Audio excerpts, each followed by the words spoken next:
ਅੱਗੇ ਸਾਖੀ ਵੈਦ ਨਾਲ ਹੋਈ। ਜਾਂ ਗੁਰੂ ਨਾਨਕ ਜੀ ਮਸਤਾਨਾ ਹੋਏ ਬੈਠਾ ਤੇ ਬੋਲੇ ਕਿਸੇ ਨਾਲ ਨਹੀਂ, ਅਰ ਲੰਮਾ ਹੀ ਪਿਆ ਰਹੇ। ਬੇਰਕਤਾ ਦੀ ਰੀਤ ਧਾਰ ਲਿੱਤੀ, ਉਸ ਸੰਸਾਰ ਦੇ ਜੰਜਾਲਾਂ ਨੂੰ ਕੱਟ ਦਿੱਤਾ ਤਾਂ ਸਾਰਾ ਕੁਟੁੰਬ ਬੇਦੀਆਂ ਦਾ ਬਾਬੇ ਨਾਨਕ ਜੀ ਵੱਲ ਦੇਖ ਕਰ ਝੁਰਨ ਲੱਗੇ।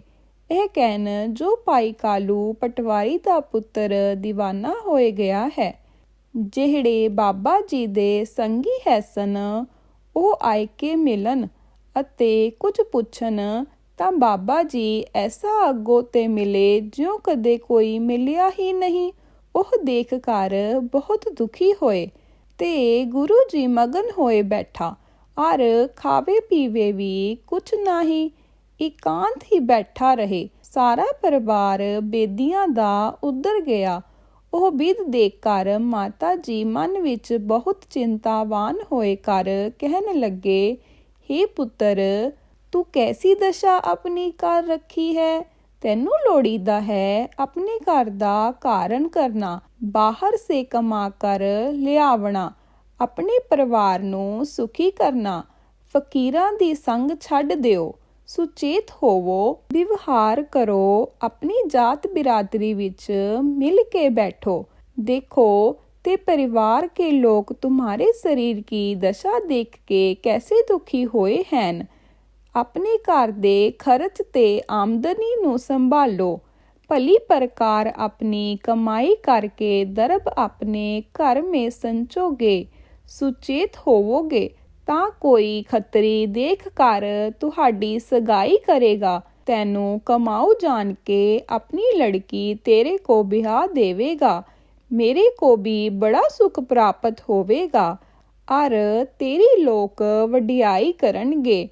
हुण तैनूं ऐसा मस्ताना देख कर लोकी हासी करदे हैं, कहंदे हन कैसा नालायक है, किरत नहीं करदा, दरिद्री है, मतहीन है। कोई कहंदा है यह निर्बल है।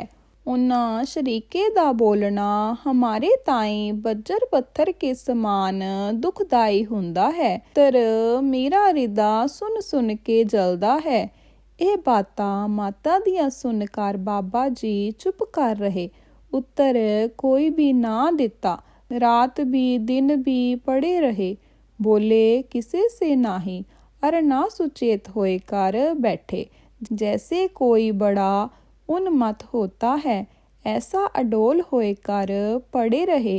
माता बड़े हित नाल कुछ भोजन करावे, बड़े यतन से तो कुछ खावे, कभी नहीं भी खावे। बड़ा दुर्बल होए गया।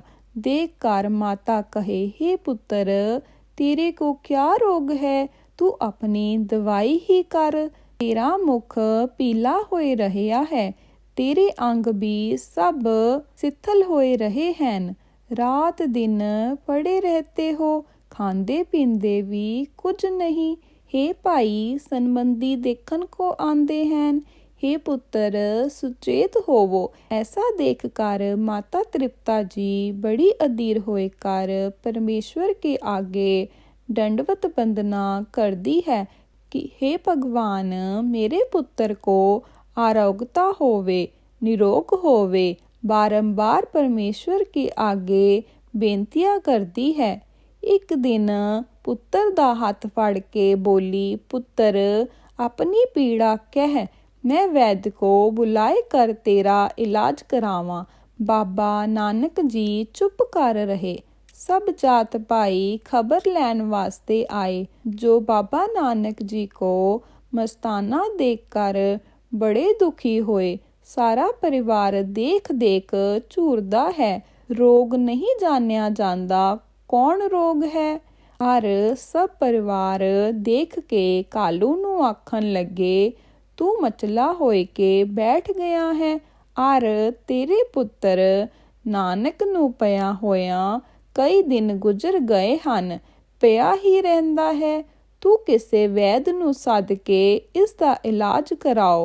इक्को एक तेरा पुत्र है, पदार्थां दे खर्चियां पुत्र राजी होवे तां कई तरह दा पदार्थ खट लियावेगा। ਪੁੱਤਰ ਦਾ ਸਨੇਹ ਮਨ ਤੋਂ ਤਿਆਗ ਕਰ, ਪਦਾਰਥ ਪਿਆਰਾ ਮਤ ਕਰ। ਪੁੱਤਰ ਪਿਆਰਾ ਕਰਨਾ ਚਾਹੀਦਾ ਹੈ। ਪੁੱਤਰ ਰਾਜੀ ਹੋਵੇਗਾ ਤਾਂ ਕੈਸਾ ਸੁਖ ਹੋਵੇਗਾ। ਅਤੇ ਸੁਣ ਕਾਲੂ, ਪੈਸੇ ਕਿਤਨੇ ਹੋਵਨ ਤਾਂ ਉਹ ਕਿਸੇ ਕੰਮ ਨਹੀਂ। ਤੂੰ ਵੈਦ ਨੂੰ ਸੱਦ, ਮਤਾ ਕੱਖ ਦੇ ਓਹਲੇ ਲੱਖ ਪਰਮੇਸ਼ਵਰ ਕਰਦਾ ਹੋਵੇ। ਇਤਨਾ ਸੁਣ ਕੇ ਕਾਲੂ ਆਪ ਉੱਠ ਖੜਿਆ ਤੇ ਭਾਈ ਲਾਲੂ ਜੀ ਨਾਨਕ ਪਾਸ ਬੈਠੇ ਰਹੇ ਤੇ ਬਾਬਾ ਨਾਨਕ ਜੀ ਆਪਣੇ ਮੁਖ ਪਰ ਕੱਪੜਾ ਲਿਏ ਪੋੜੇ ਰਹੇ। ਮਹਿਤਾ ਕਾਲੂ ਜੀ ਹਰੀਦਾਸ ਨਾਮ ਵੈਦ ਨੂੰ ਸੱਦ ਲਿਆਇਆ, ਜਿੱਥੇ ਬਾਬਾ ਨਾਨਕ ਜੀ ਪੋੜੇ ਸੇ। ਵੈਦ ਤਿਸ ਅਸਥਾਨ ਆਇਆ। ਕਾਲੂ ਜੀ ਨੇ ਆਖਿਆ, ਵੈਦ ਹਰੀਦਾਸ ਜੀ, ਨਾਨਕ ਜੀ ਦੀ ਬਾਂਹ ਦੇਖ ਕਰ ਕਹੋ, ਇਹਨੂੰ ਕਿਆ ਰੋਗ ਹੈ। ਦਿਨ ਰਾਤ ਆਲਸ ਕਰਕੇ ਪਿਆ ਰਹਿੰਦਾ ਹੈ। ਖਾਣ ਪੀਣ ਦੇ ਵੱਲੋਂ ਮੂੰਹ ਮੋੜੀ ਰੱਖਦਾ ਹੈ। ਮੂੰਹ ਇਸ ਦਾ ਪੀਲਾ ਤੇ ਤਨ ਖੀਨ ਹੋਇਆ ਹੈ। ਇਹ ਬਾਤ ਸੁਣ ਕੇ ਹਰੀਦਾਸ ਵੈਦ ਨਿਕਟ ਜਾਏ ਬੈਠਾ। ਬਾਬਾ ਜੀ ਦਾ ਮੂੰਹ ਦੇਖ ਕਰ ਨਾੜੀ ਦੇਖਣ ਲੱਗਾ ਤਾਂ ਬਾਬਾ ਜੀ ਨੇ ਆਪਣਾ ਹੱਥ ਵੈਦ ਦੇ ਹੱਥੋਂ ਖਿੱਚ ਲਿਆ ਤੇ ਆਪ ਵੀ ਉੱਠ ਬੈਠੇ ਅਤੇ ਆਖਿਆ, ਸਾਡਾ ਹੱਥ ਤੂੰ ਪਕੜਿਆ ਹੈ ਸੋ ਕਿਆ ਜਾਣ ਕੇ। ਤੇ ਹਰੀਦਾਸ ਬੋਲਿਆ, ਰੋਗ ਦੇਖਦਾ ਹਾਂ। ਜੋ ਕਿਆ ਰੋਗ ਹੈ ਤੁਮਹਾਰੇ ਤਾਈ। ਜੈਸਾ ਰੋਗ ਹੋਵੇਗਾ ਤਿਸ ਦੀ ਦਵਾਈ ਦੇਵਾਂਗਾ। ਪੱਤ ਦੇ ਨਾਲ ਦਵਾਈ ਖਾਵੋਗੇ ਤਾਂ ਅਰੋਗ ਹੋਏ ਜਾਵੋਗੇ, ਸਰੀਰ ਕੇ ਸੁਖੀ ਹੋਵੋਗੇ।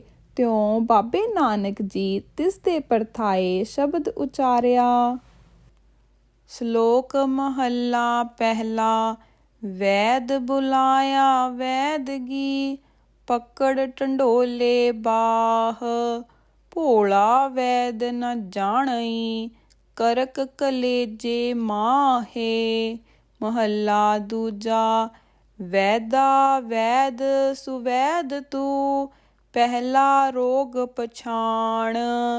ਐਸਾ ਦਾਰੂ ਲੋੜ ਲੈ, ਜਿਤ ਵੰਝੈ ਰੋਗਾ ਘਾਣ।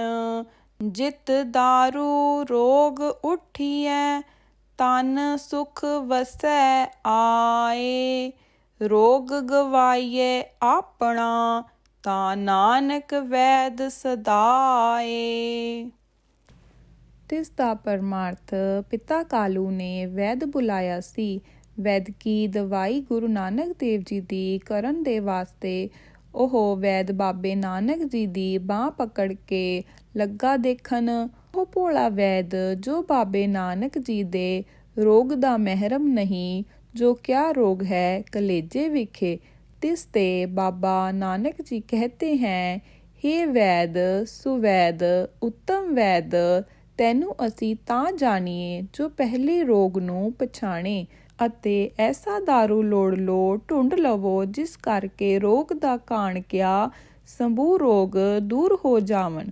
ਅਤੇ ਜਿਸ ਦਾਰੂ ਕਰਕੇ ਰੋਗ ਸਭ ਉੱਡ ਜਾਵਨ, ਅਰ ਸਰੀਰ ਵਿੱਚ ਸੁਖ ਆਏ ਵਸਨ। ਤਾਂ ਨਾਨਕ ਜੀ ਕਹਿੰਦੇ ਹਨ, ਐਸਾ ਦਾਰੂ ਹੈ ਤੇਰੇ ਪਾਸ ਤਾਂ ਤੂੰ ਠੀਕ ਵੈਦ ਹੈ। ਅਤੇ ਅਸਲ ਵੈਦ ਤੂੰ ਤਦ ਜਾਣੀਏ ਜੇ ਆਪਣਾ ਰੋਗ ਤੂੰ ਗਵਾਵੇਂ। ਤਾਂ ਵੈਦ ਨੇ ਹੱਥ ਜੋੜ ਕਰ ਪ੍ਰਾਰਥਨਾ ਕੀਤੀ, ਸਰਬ ਸਮਰੱਥ ਮਹਾਰਾਜ ਜੀ, ਉਹ ਰੋਗ ਮੇਰੇ ਤਾਈਂ ਕਹੋ, ਜਿਸ ਕਰਕੇ ਮੈਂ ਰੋਗੀ ਹਾਂ। ਤਾਂ ਨਾਨਕ ਜੀ ਬਚਨ ਕੀਤੇ ਹੈ, ਹੇ ਹਰੀਦਾਸ, ਤੂੰ श्रवण कर। पहले तो होमे का रोग सब प्राणियों को लगा है, जिस करके लोग महादुखी होए रहे हैं, जो जन्म मरण का कारण है। सो किसी उपचार करके यह रोग नहीं हटता। इस दुख करके जो अपने आप को दुखी जानते हैं, तो दूसरों को किस प्रकार सुखी कर सकेंगे। हे हरिदास, जिस दवाई करके होमे जावे अचल और सुख में प्राप्त होवे, सो उपाय कहो जो प्राणी करे। अपने रोग को गवावे सो वैद भला है। जन्म मरण ते मुक्त होवे, फिर तिसको रोग नहीं व्यापदा है। हरिदास, असी अपने प्यारे परमेश्वर विच रते होए हाँ, इस दा रोग दा उपाओ कोई नहीं। ਇੱਧਰ ਰੋਗ ਸੰਸਾਰ ਦੇ ਜੋ ਹੈਨ ਤਿਸ ਤੇ ਦਾਰੂ ਬਹੁਤ ਹੈਨ। ਉਹ ਮਮਤਾ ਰੋਗ ਤੇ जन्म मरण दा देन वाला है। इसको दूर करो। सर्ब में परमेश्वर को रविया जान के किसे नाल ईर्खा ना करो। आत्मा एक रस सत चित आनंद पूर्ण है।